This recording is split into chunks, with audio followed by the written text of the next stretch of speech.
Okay, so hi everyone. Welcome back. It's been a while. So this year I decided to take part in a art challenge called Inktober. If you're part of the sort of art community on Instagram or on YouTube, you've probably heard of it. It's a 31-day art challenge set up in the month of October every year. And it's pretty simple. You just have to do one drawing in ink per day throughout the month, according to a list of prompts which they release in sort of early September. And I just thought it would be a really good idea this year to give it a go for the first time, because obviously I had some extra time because of COVID and everything that's been happening in the world, and I thought I'd take advantage of that. And I thought I would document the process just so, just to push me out of my comfort zone, not only with drawing but also with sort of YouTube and social media and everything. So it was quite a lengthy process, and having to film TikToks and Instagrams and edit the photos and the videos was quite a lot of effort, but I'm really proud of myself that I managed to do all 31 pictures, even though I wasn't so happy with all of them. And I think it really just helped me develop my confidence with the medium, and also just with drawing in general, to be honest, which I couldn't value more. So in terms of materials, I used a combination of glass quills and nib pens, neither of which I particularly like. The glass quills kept breaking on me, and the nib pens, I know they're popular with some cartoonists and mangakas, sort of people who draw manga in Japan, but yeah, they were just infernally difficult, and I found it very difficult to get a consistent line or consistent application of the ink. In terms of the ink, I used India ink, just plain blue, bog standard India ink, and I did actually like it. I like how evenly it dries, unlike watercolor. Watercolor can dry evenly, but it's easier to control ink in a way. Although of course it's hard to get variation in terms of tone. And then I also used a combination of sort of natural and artificial fiber brushes. I would recommend using artificial fiber brushes with ink, because ink obviously is quite a dense pigment and it will probably stain your expensive natural fiber brushes. And then in terms of paper, I just prefer to use a sort of hot pressed watercolor paper by De La Rowney. I really like that brand, but it doesn't really matter. I prefer hot press because it is not grainy like cold pressed paper, and so you have a slightly smoother texture. Okay, so yeah, I'll just explain each image as it comes up and why I decided to draw that according to that prompt. And yeah, I hope you enjoy the video. Okay, so to start off, the first prompt was fish, and I redrew this so many times because it was the first one and I wanted to kind of get all the materials and the technique and everything right before I started on embarking on the whole 31 drawings. And I ended up drawing a jellyfish, and I actually really like this composition. I like the shading, I like the tentacles. So I was really pleased with the way this one came out, and I think it was a really good start. So the next one was Wisp, and I thought of like a will-o'-the-wisp, and then I thought, oh yeah, what about the fairy in the bottle from The Legend of Zelda, which is a video game I'm a big fan of, and I just thought it fit really well with the theme, and I drew the bottle, and then I was kind of stuck as how to do the shading for the kind of light coming out of it, but I ended up with this kind of like Imperial Japan kind of background, but I think it works. I like this one. Okay, then the next one was Bulky. And for this one, I thought about doing a whale that was also an island, and I did a little Easter Island head on the top with some palm trees and a splash of water coming out of the whale. And initially, I was going to do stripes on his chest, but it didn't look very good, so I just went in with a really thick layer of ink, and I really like the way this one came out. Next one was radio. Now, since I was kind of trying to go with a kind of animals theme, I kind of dropped that towards the end, but I didn't really know what to do with this because radio is obviously a mechanical topic. So I did a butterfly with kind of, that also was a radio. I'm not really convinced it came out that well. But, it is what it is. There's radio. Yep. Okay, then the next one was Blade, and I really didn't want to do something kind of spooky or kind of aggressive. I didn't want to draw a blade. So I thought about maybe like a leaf blade or like a blade of grass. And yeah, that's what this one was inspired by. And I was kind of inspired by Adventure Time, like the style of that TV show, kind of cute, kind of childish style. And this is one of my favorites. I really like that one. The next one was Fancy, and I redrew this one so many times because I couldn't get the peacock feathers right. So I just kind of settled on this. A lot of the early ones I redrew a lot because I was kind of perfectionistic about it. But by the time I got to like number 15, I was like ready to quit. So I became a little bit less discerning with the quality. But Inktober is a little bit about quantity over quality. So yeah, this was quality because I redrew it like 7 times. Okay, so then the next one was rodent. Capybara is the largest kind of rodent, and in Japan there are some onsens where capybaras like to frequent the hot springs, and yuzus float around in the water, which is a type of citrus fruit. So that's what that is. The kanji there says onsen in my like appalling Japanese handwriting. But yeah, so this is a happy rodent in his onsen. Then the next prompt was teeth, and I was sort of thinking about the Cheshire Cat for this one.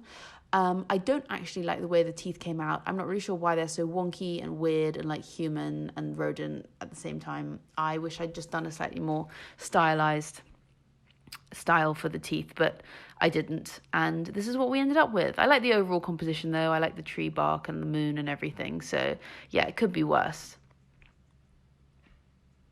Okay, the next one was throw, and I thought about the little tongue twister, how much wood would a woodchuck chuck if a woodchuck could chuck wood? And so that's what we've got here. We've got a little woodchuck about to throw down some wood. And again, I was kind of into the night sky for this one as well. I just wanted to use the ink to kind of give like a sense of foreground and background. And again, I really like the way this one came out. I think it's really cute. Probably my favorite one, to be honest. And then here, yeah, the one for this one was hope. So I sort of was obviously overcome with sort of religious fervor and decided to do a dove with some more kind of imperial Japanese kind of sunbeams. I don't like this one at all. It didn't come out very well, but I wasn't going to redraw it because I wasn't particularly inspired by the prompt. So it is what it is, and there you go. Okay, so the next one was disgusting, which I think is a horrible prompt, and not everyone wants to do spooky things in Inktober. Like, not me. It's not me, not my style. So I just drew some things which would traditionally be thought of as disgusting, like mushrooms and slugs, and I made them cute because there's no room for disgusting in this house. And yeah, worst prompt ever. Okay, the next one was slippery. Another weird prompt. I thought about doing an eel, but then I was like, how do I even draw an eel? It's just a tube. So I thought, okay, well, why don't I do a kind of Asian style dragon, because that's a bit like an eel. But I'm not sure dragons are especially slippery, so maybe I kind of cheated on this one. This one, I'm not so pleased with the way it came out, but I don't know. My boyfriend likes it, so yeah. So obviously it's got fans. Okay, so the next one was Dune, which is quite a fun prompt. So I did obviously like a desert scene with some camels, and this one was fun because it was slightly more minimalistic, and I was really getting fatigued by this point with the challenge. So it was just nice to do something much more simple and easy to film and draw. So this one was a little bit of a blessing in disguise. So, okay, next one was armor. And I thought about different animals with armor, and I decided on armadillos. So I just drew some pretty chilled out looking armadillos. Not my favorite. I'm not really sure they came out right. I don't really know what armadillos look like. But yeah, this was the point in the month where I was really dipping in stamina, and it got a lot easier towards the end. But I got it done. So, okay, next one was Outpost. This was inspired by a children's book I had called Owl Babies, where there's 3 barn owl babies and they're waiting for their mother to come home. And I like the idea of the tree being the outpost, and I don't know, just doing like a landscape was attractive at this point. So I think this one was where it started to turn around a bit. I thought it came out really good, and obviously this was over halfway, so this was number 15. So I was pretty encouraged by this point. Okay, then Rocket. Now, this was where I started having real trouble with my glass pens. As you can see, the glass pen has changed because I broke the last one, and this one has a comically large handle. So I had to switch to a brush there. But basically, I literally just bought that glass nib and it broke sort of immediately as I did this. So I kind of messed up the raccoon inside the Rocket. And yeah, I don't love this one. Okay, this is probably my least favorite of the entire month. Storm. I thought, I'll just do some clouds and some rain, and it will look great. And it didn't. It looked absolutely rubbish. So the moral of the story there is, don't take the easy way out, because it probably will look crap, especially if you're doing an art challenge. Look how ugly it is. I hate it. The worst drawing ever. Okay, so this one was Trap, another video game inspired drawing. So this is obviously a piranha plant from Super Mario, and it's kind of like a Venus flytrap. So I thought that was kind of fun, and I did more of the kind of leaves and stuff that I did in the number 5, which was Blade. And I really liked the way this one turned out. So I started feeling a bit more encouraged at this point. Yes. Okay, next one was Dizzy. I decided to just draw a dog chasing its tail, and then I did a kind of vertigo circular spiral in the background with some cross hatching, and it's kind of fun, kind of silly, meant to make you feel dizzy when you're looking at it. So that goes with the prompt, I hope. And I hope, yeah. So yeah, there we go. There's that one. Cool. Okay, next one. Coral. Not an especially imaginative prompt. It's not very abstract. There's not much you can do with it. So guess what? I drew some coral. Yep, there we go. Just drew some coral. And this was number 20. So I was like, okay, I've got a third. I've done it. I've done 2/3. I've got to finish the challenge now. I've just got to finish it now. So yeah, not the most original, not the most inspiring, but yeah, at least I did it. Okay, Sleepy. Of course, Sleepy. You think of Sleepy Sloth, and that's what we've got here. A sleepy sloth hanging off a branch. You'll notice that the next few ones, this one and the coral one, and I think maybe the sushi one, I started using a lot more white space because I was just getting I was just trying to cut corners a little bit, but it also had a kind of nice minimal effect, and I think that was quite a nice kind of side effect of that. So the next one was Chef, and I couldn't think what kind of animal to do for Chef, so I just did some sushi. Obviously in lockdown I have not had any sushi because all the restaurants are closed, and it's a damn shame because I really enjoy sushi and can't make it at home very easily. How am I supposed to get raw fish? So yeah, I elected to draw it instead. Yum. Okay, next one was RIP. So initially, I was basically about to give up before I came up with this idea. I was like, I cannot just draw a gravestone. How boring is that? So then I thought, oh yeah, what about a skull, memento mori, reminder of death kind of thing. And I don't know why it sort of ended up with a Scottish flag in the background, but I covered that up. And yeah, I like the way this one came out, actually. So that was pretty encouraging. Next one was Dig. This was one which I had to redraw quite a lot because I didn't really like how it came out. But I ended up doing a kind of cross section of kind of sediment in the soil. And I've got a treasure chest. We've got some dinosaur skeletons, and then I tried to layer the ink a little bit, and yeah, that one came out nicely. So this one was Buddy, and I thought, who is my buddy? Well, my dog. So this is just a portrait of my dog, Scylla. It does look like her, I think, but she has kind of like a stripe down the middle, which I couldn't convey with my ink. But yeah, so I just did tried some new textures with this one, and yeah, it was good. The next one was Hide. So I drew a kind of beach scene with, a tropical rainforest with some eyes hiding in the darkness. And this was where I finally gave up on the glass pens and switched to nib pens. So from here on out, the drawings get a little bit more thicker because I just didn't have a great variation in terms of thickness in the nibs. Okay, next one was music. So I drew a Walkman because I didn't want to draw a musical instrument, and I had just given up entirely on the idea of doing animals. So this is what we got. This was quite a fun one, actually. I quite like this one. It's quite a cool design. It would make quite a cool sticker, I think. Pretty retro, pretty vintage, and nostalgic.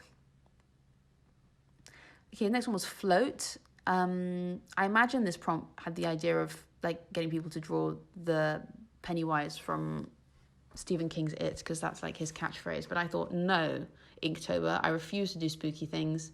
I'm just going to do a root beer float or a Coca-Cola float, because obviously that's a Coca-Cola can.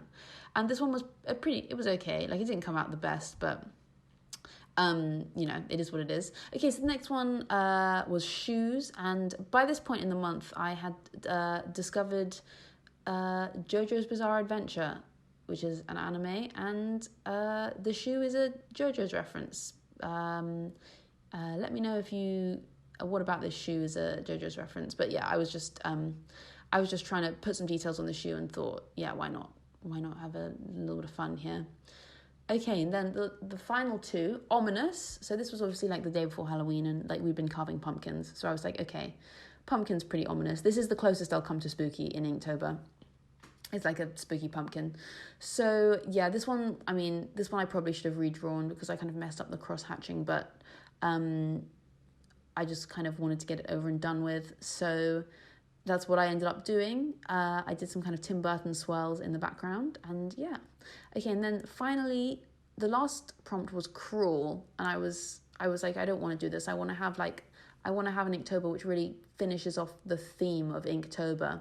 So I changed it to scrawl, as in like scrawling with a pen, because I thought that, I wanted to come full circle, bit meta. Look, it's me doing an ink drawing. So yeah, that's Inktober. And here's a little montage of all my drawings, me flicking through them, and I'm really pleased that I managed to finish the whole challenge. I didn't think I would, but I stuck with it, and I think that we can all learn something from doing an art challenge. So I'd recommend, if you've got time next October, or even between then, even if you just do like an art challenge which is a few days, I think it's good to try new things. And what I've done is I've decided to sell little booklets of all my drawings on my website, www.missmarks.com. So if you're interested in purchasing one of like a limited run of these little booklets, please visit there. It will be linked in my bio. And thank you so much for watching. And yeah, see you next time. Bye.